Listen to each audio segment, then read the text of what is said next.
President Donald ട്രംപിന്റെ തീരുവ യുദ്ധത്തിൽ പണി കിട്ടിയത് യഥാർത്ഥത്തിൽ US വിപണിക്കാണ്. ലോകത്തെ വിവിധ രാജ്യങ്ങൾക്ക് പകരം തീരുവ ഏർപ്പെടുത്തിയ ട്രംപിന്റെ നടപടിക്ക് പിന്നാലെ US ഓഹരി വിപണിയിൽ കനത്ത ഇടിവ് രേഖപ്പെടുത്തിയതായിട്ടാണ് പുറത്തുവരുന്ന റിപ്പോർട്ടുകൾ സൂചിപ്പിക്കുന്നത്.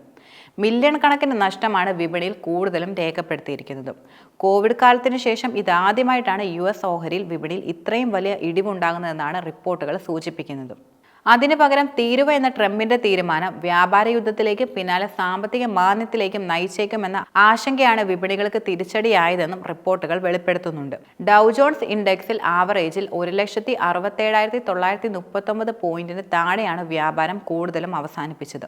3.98% നഷ്ടമാണ് ഡൗ ജോൺസിൽ രേഖപ്പെടുത്തിയിരിക്കുന്നത്. S&P 500 ഇൻഡെക്സ് ആകട്ടെ $2 ട്രില്യൺ മൂല്യം നഷ്ടമുണ്ടായതായി കണക്കുകൾ ചൂണ്ടിക്കാണിക്കുന്നുണ്ട്. 274 പോയിന്റ് ഇടിയുകയും ചെയ്തു. 4.84% നഷ്ടമാണ് പ്രധാനമായിട്ടും രേഖപ്പെടുത്തിയത്. 5.97% നാസ്ഡാക്കിലെ നഷ്ടമെന്നത്. ആപ്പിളിനാണ് ഓഹരികളിൽ കനത്ത നഷ്ടം. ആപ്പിളിന് 9.2% ഇടിവാണ് പ്രധാനമായിട്ടും ഉണ്ടായത്. 5 വർഷത്തിനിടെ ആപ്പിളിനുണ്ടാകുന്ന ഏറ്റവും വലിയ പ്രതിദിന നഷ്ടമാണിതെന്നും റിപ്പോർട്ടുകൾ സൂചിപ്പിക്കുന്നുണ്ട്. പൊതുവ്യാപാര യുദ്ധത്തിന് തുടക്കം കുറിച്ചു കഴിഞ്ഞ ദിവസമായിരുന്നു ട്രംപ് ഇന്ത്യ ഉൾപ്പെടെയുള്ള രാജ്യങ്ങൾക്ക് പകരം തീരുവ പ്രഖ്യാപിച്ചിരുന്നത്. US-ലേക്ക് ഉൽപ്പന്നങ്ങൾ കയറ്റുമതി ചെയ്യുന്ന രാജ്യങ്ങൾക്ക് അമേരിക്കൻ ഉൽപ്പന്നങ്ങൾക്ക് ചുമത്തിയ ഇറക്കുമതി തീരുവ വലിയ തോതിൽ വെട്ടിക്കുറയ്ക്കുകയോ എടുത്തു കളയുകയോ ചെയ്യുന്നില്ലെങ്കിൽ അവരുടെ ഉൽപ്പന്നങ്ങൾക്ക് 20 മുതൽ 50% വരെ പകരം നികുതി ഏർപ്പെടുത്തുമെന്നായിരുന്നു ട്രംപിന്റെ പുതിയ വിദേശ തീരുവ നയം കാണിക്കുന്നത്. കഴിഞ്ഞ ദിവസം നടപ്പിലാക്കുമെന്നായിരുന്നു പ്രഖ്യാപനവും. ആഗോള ഓഹരി വിപണിയെയും വിവിധ രാജ്യങ്ങളിലെ വ്യവസായങ്ങളെയും വലിയ തോതിൽ ബാധിക്കുന്ന നികുതി ആശങ്കയോടെയാണ് വാണിജ്യ ലോകം കൂടുതലും നോക്കിക്കാണുന്നത്. ചൈന, ഇന്ത്യ, മെക്സിക്കോ, ജപ്പാൻ തുടങ്ങിയ രാജ്യങ്ങളെയും യൂറോപ്യൻ യൂണിയൻ രാജ്യങ്ങളെയും ഗുരുതരമായി ബാധിക്കുന്ന തീരുവ യുദ്ധത്തിൽ നിന്ന് ട്രംപ് പിന്നോട്ട് പോകാത്ത സാഹചര്യത്തിൽ കടുത്ത സാമ്പത്തിക യുദ്ധത്തിന് ഇത് തുടക്കമിടുമെന്നതും ഉറപ്പാണ്. 20% അധിക ഇറക്കുമതി തീരുവ ചുമത്തുന്നതോടെ ലക്ഷക്കണക്കിന് കോടി ഡോളർ അമേരിക്കയുടെ ഖജനാവിലേക്ക് എത്തുമെന്നാണ് ട്രംപിന്റെ പ്രധാനപ്പെട്ട കണക്കുകൂട്ടലും. പുതിയ നികുതി നിലവിൽ വരുന്ന ദിനമായ ഏപ്രിൽ 2 അമേരിക്കയുടെ വിമോചന ദിനമായിരിക്കുമെന്നും ട്രംപ് കൂടുതലും വിശേഷിപ്പിക്കുകയും ചെയ്തിരുന്നു. വിവിധ രാജ്യങ്ങൾക്കുമേൽ ചുമത്തുന്ന തീരുവയുടെ ലിസ്റ്റുമായിട്ടാണ് ഡൊണാൾഡ് ട്രംപ് കഴിഞ്ഞ ദിവസം വാർത്താ സമ്മേളനത്തിന് എത്തിയിരുന്നത്. 10% അടിസ്ഥാന തീരുവയാണ് ഉൽപ്പന്നങ്ങൾക്കുമേൽ US പ്രധാനമായിട്ടും ചുമത്തുന്നത്.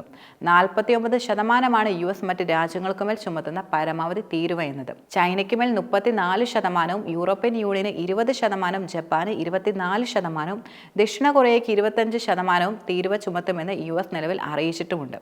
American president Donald Trump India അടക്കമുള്ള വിവിധ രാജ്യങ്ങൾക്കുമേൽ പകരച്ചുങ്കത്തിനായി ഒരുങ്ങിയിരിക്കുകയാണ്.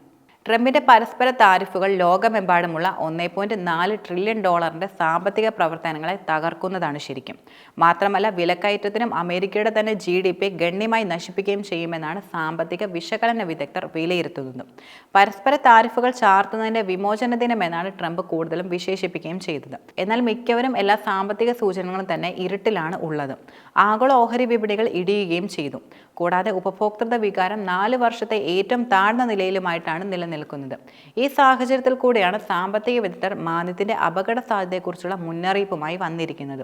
ഇംഗ്ലണ്ടിലെ ആസ്റ്റൺ ബിസിനസ് സ്കൂൾ നടത്തിയ വിശകലനത്തിൽ ട്രംപിന്റെ താരിഫുകൾ മൂലമുണ്ടാകുന്ന ഒരു പൂർണ്ണ തോതിലുള്ള വ്യാപാര യുദ്ധം ലോകത്തിന് സാമ്പത്തിക നഷ്ടം ഉണ്ടാക്കുമെന്ന് തെളിയുകയും ചെയ്തിട്ടുണ്ട്. അമേരിക്കയിലെ വിലക്കയറ്റം 5.5% വർദ്ധിപ്പിക്കുമെന്നും രാജ്യത്തിന്റെ സമ്പദ് വ്യവസ്ഥയിൽ 1.3% കുറവുണ്ടാകുമെന്നും കണ്ടെത്തുകയും ചെയ്തു. വിലക്കയറ്റത്തിന്റെയും തൊഴിൽ നഷ്ടങ്ങളുടെയും ഫലമായി ഉപഭോക്തൃ ഉപഭോഗം, വ്യാവസായിക ഉൽപ്പന്നം, ബിസിനസ് നിക്ഷേപം എന്നിവയെല്ലാം കാര്യമായി കുറയുകയും ചെയ്യും. ഇടത്തരം മുതൽ ദീർഘകാല അടിസ്ഥാനത്തിൽ പണപ്പെരുപ്പം, മാന്ദ്യമോ സ്തംഭനാവസ്ഥയോ ആയി മാറുമെന്ന പ്രതീക്ഷയും ഇപ്പോൾ നിലനിൽക്കുന്നുണ്ട്. മറ്റ് സമ്പദ് വ്യവസ്ഥകളെ കൂടി കൊള്ളയടിക്കാൻ ലക്ഷ്യമിട്ടിട്ടുള്ള ട്രംപിന്റെ താരിഫ് യുദ്ധം അമേരിക്കയുടെ സമ്പദ് വ്യവസ്ഥയെ കാര്യമായി തിരിച്ചടിക്കുമെന്നതിലും ഒരു സംശയവും വേണ്ട.